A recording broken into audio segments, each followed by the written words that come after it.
Hey, it's been a little bit. I have something very special to share with you all. We created something precious in this little indie game called A Fool's Reign, and it'd be a shame not to present it. Whether you're a fan of medieval manuscript illustrations, indie game development, or simply eyes of adoration for all forms of art, this video will be delightful to watch. Now, before we immerse ourselves in this fantasy world, I would like to provide a brief introduction to my part in this story. My name is Josiah Hammer, and I love to create the places that I want to be. As some may already know, I began my 3D art career in this little game called Rec Room, a place where I could channel my creative spark into something incredible. I would spend 6 years total creating several unique environment art projects. It was these years that I found myself a deep passion for Gothic architecture, heavily influenced by my love for Castlevania. It would be almost 4 years ago when I would pursue this passion further through a game development university program. I swiftly found myself intrigued by the 3D software Blender, and I rapidly began to self-teach myself this artistic skill, learning the whole 3D art pipeline and finding my strongest footing in 3D environment art and technical art. Now, let's get talking about what we see in front of us. In short, A Fool's Reign is an atmospheric real-time strategy game with tower defense, resource management, and city building elements. You take on the role of a feeble jester, tasked to protect the lorddom of Stoneguard from the evil cultists and their minions lurking in the deep forest. The medieval manuscript art style I leaned into for this combines the saturated stylization of second year with the PBR-powered Unreal Engine 5 techniques of third year, while still paying homage to the Gothic architecture of first year. It's evident that our game's strongest pull is its distinct visual identity, combining the historically accurate illustrations of medieval manuscripts with the powerful modern rendering techniques of Unreal Engine 5. As a final send-off for my time at this university, I desired to not only create a unique portfolio piece, but also enter this next chapter of life in an authentic way and remaining true to the art that resonates with me. I hope that by taking a step behind the curtains and seeing this within the lens of the artist, that it may enhance the impact of this creation tremendously. So without further delay, let me take you on a journey into the deep places of my mind. Entering into our final year, our team had me, the 3D artist, and Anya, our 2D artist. Because we wanted to lean into both our strengths, we wanted to find a middle ground with our art styles. And that's where this medieval manuscript art direction kind of came from. It was Anya that first pitched the idea, and we decided to roll with it. My first task for this project was creating the team's visual art bible, a very helpful tool that you can glance at to get an idea of what our game's going to look like.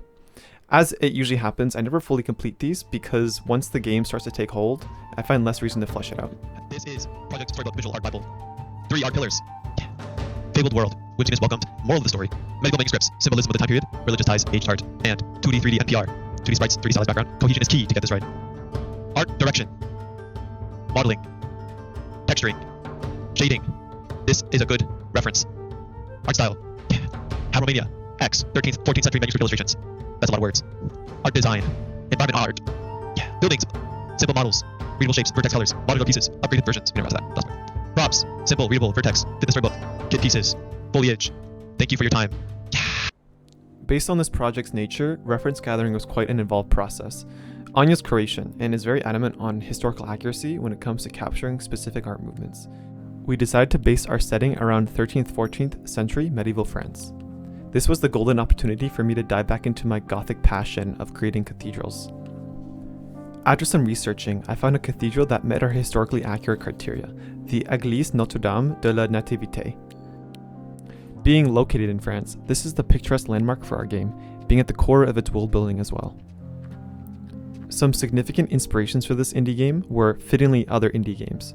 Regarding gameplay, I should mention Kingdom 2 Crown and Thronefall, and visually, very evidently, Habromania and Pentiment. Please go check out those incredible games. We wouldn't have A Fool's Reign without their inspiration. Working with shaders is the quintessential way to do more with less. In fact, I didn't sculpt a single 3D model throughout this entire project. All of my precise efforts went towards this layered material system that I proudly named the post-process pipeline, and it's quite honestly so powerful that most of my 3D models in the final build were the original block-up models I made with a quick texture pass applied. Unlike most projects where one might block out the scene first, I decided to do the shader first, because our game is more artistically focused rather than gameplay movement-based focused. Like all 3D graphics-based software, Unreal Engine 5's Material Graph utilizes several scene buffers named scene textures to render the environment to your screen in real time. Scene textures are a mathematically calculated screenshot of your scene from the camera's POV that each serve a technical purpose. This is very important to understand for what I do with them next. Starting off, the most striking aspect I found upon researching medieval manuscripts was the practical sketch hatching utilized, specifically in the rougher pen and ink sketches. I decided to incorporate this into the post-process pipeline, or triple P for short. I would create the first of our 4 UE5 materials, with each domain set to post-process, as these effects would apply across the entire screen. I would begin with the default scene texture, then blend a tiling hatch line texture into the material, utilizing the ambient occlusion scene texture and shadow diffuse texture as blending masks.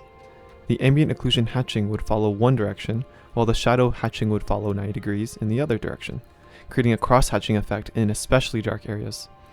I could then apply color parameters with a lerp, using the hatching areas as the mask.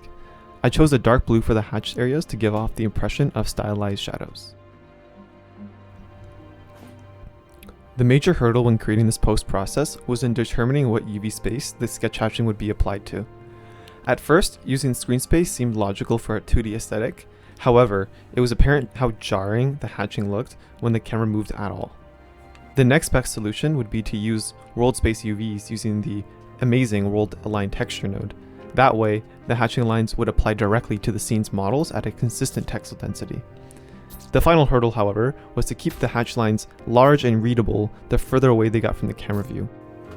I made a material function called distance scale LOD, which I used a lot, and it applies the scaling offset using the scene depth buffer texture. And just like that, the results of this first post process would greatly motivate me to create the following ones. At last, the beloved cel shading comes next. This wonderful material does the heavy lifting for our game's visual aesthetic. Essentially, it cuts up the lighting data into cell bands, with noise blending to create a watercolor-inspired look. I began by taking the scene's black and white diffuse lighting data, then I multiplied a paper-like texture that I made within Substance Designer into it. This breaks up the smooth light gradient into splotchy noise.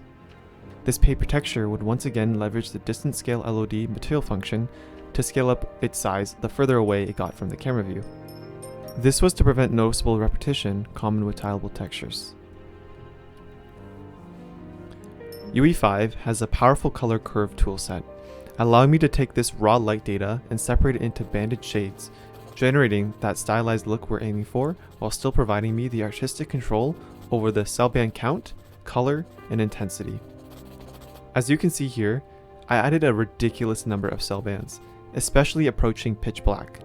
Similar to how video bitrate struggled with dark shots, I needed to add extra bands to compensate for this effect. This would reduce the flatness of the cel shader when it's dark out. In the parameters, I added a bit of orange to the brighter highlights, as well as hints of dark blue in the shadowy areas, once again leading into the stylization techniques I have learned. I then blended the original scene color and its additional light source colors into this cel diffuse to get the messy watercolor look we wanted.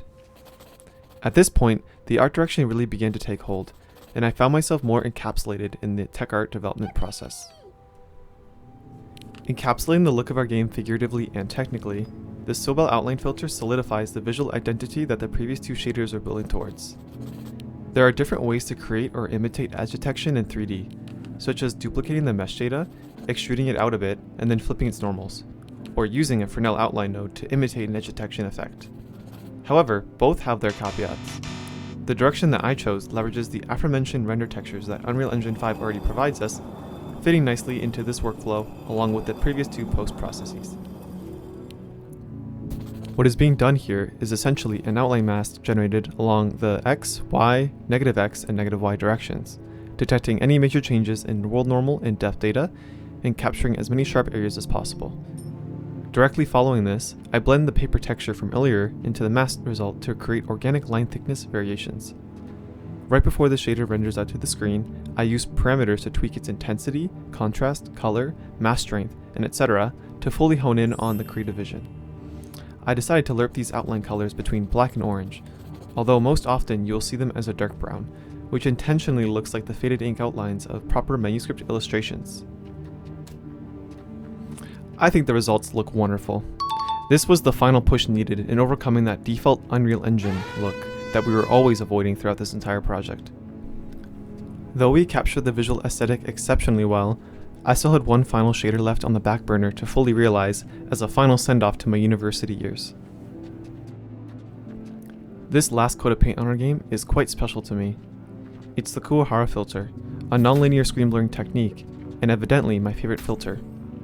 Since the beginning of this school year, I knew that this would be the perfect fit for a Fool's Rain. Because this filter blurs image noise rather than image edges, it creates a naturally illustrative painterly effect while retaining sharp image clarity.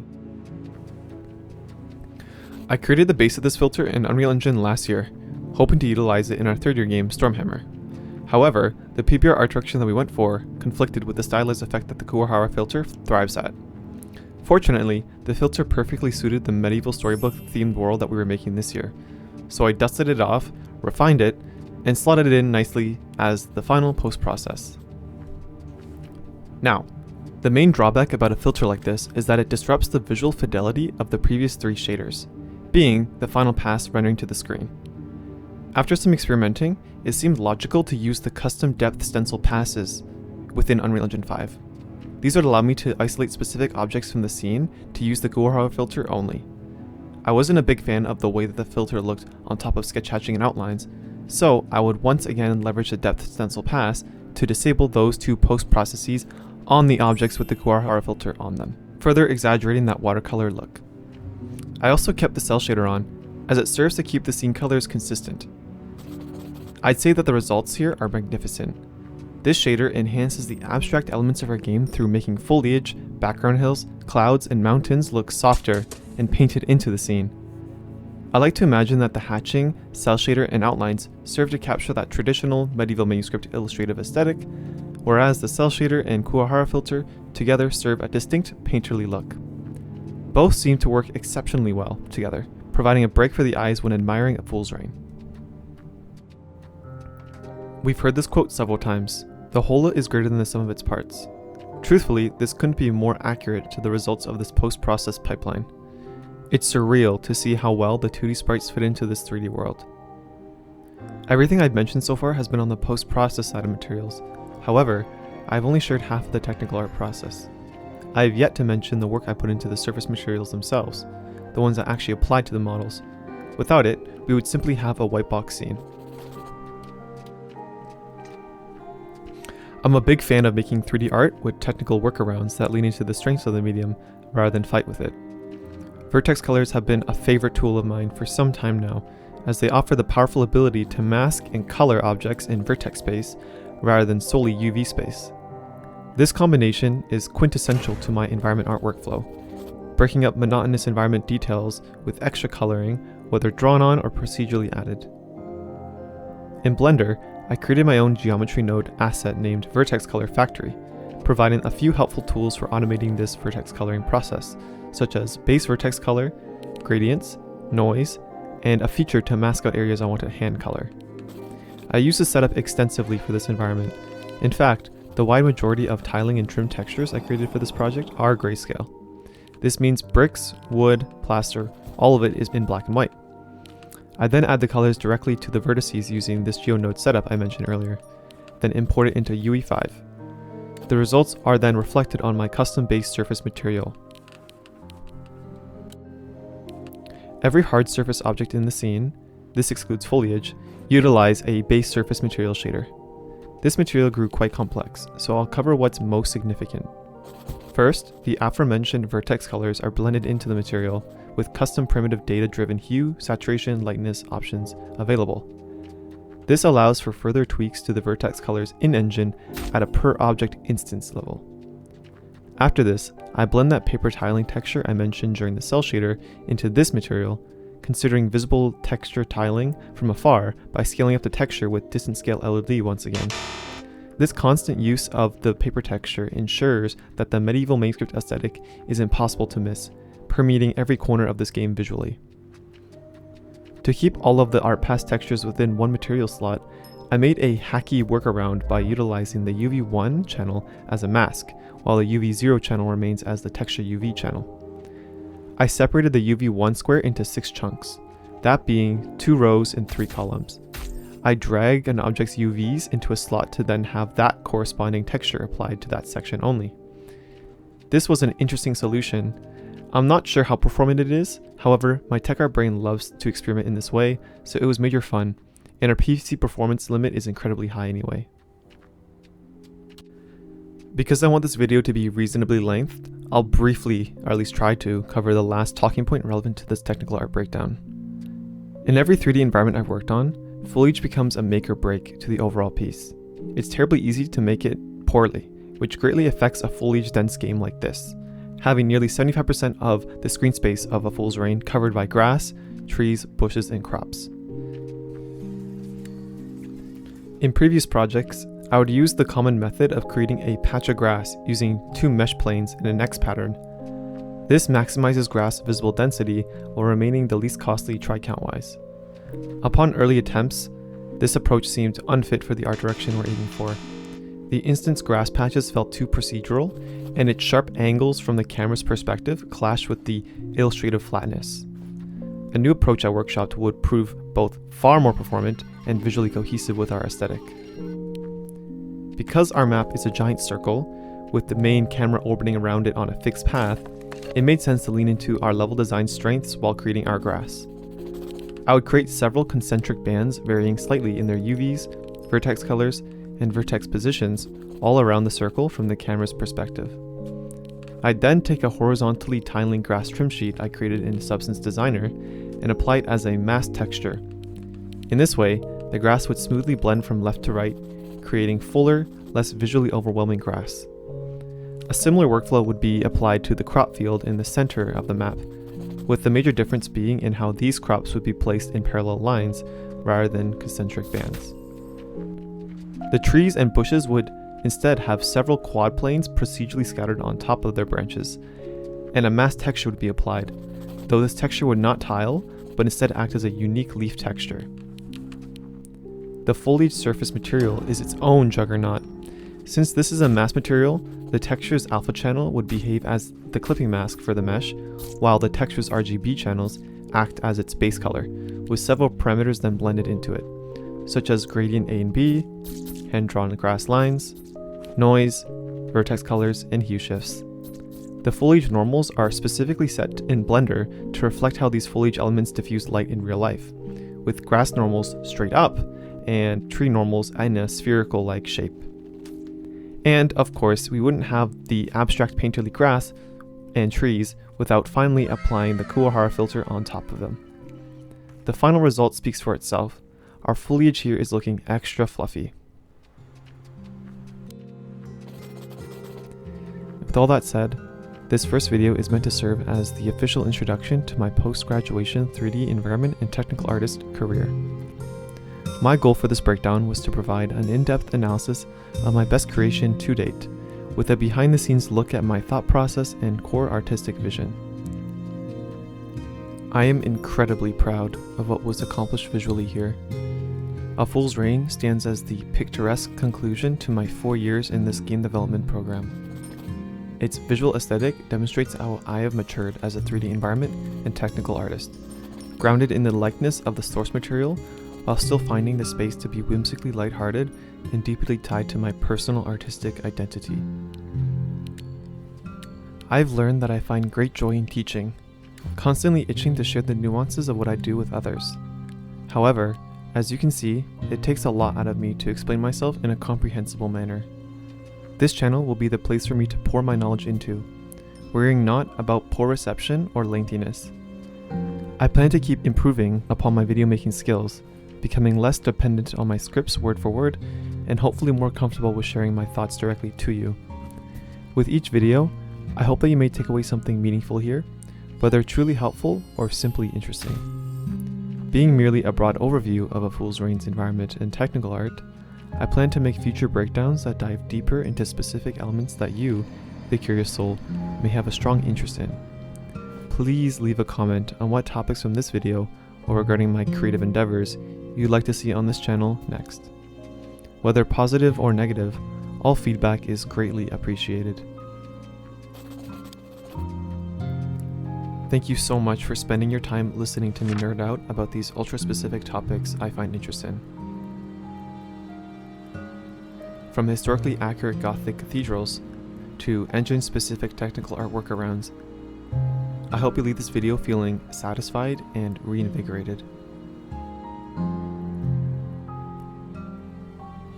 Till next time.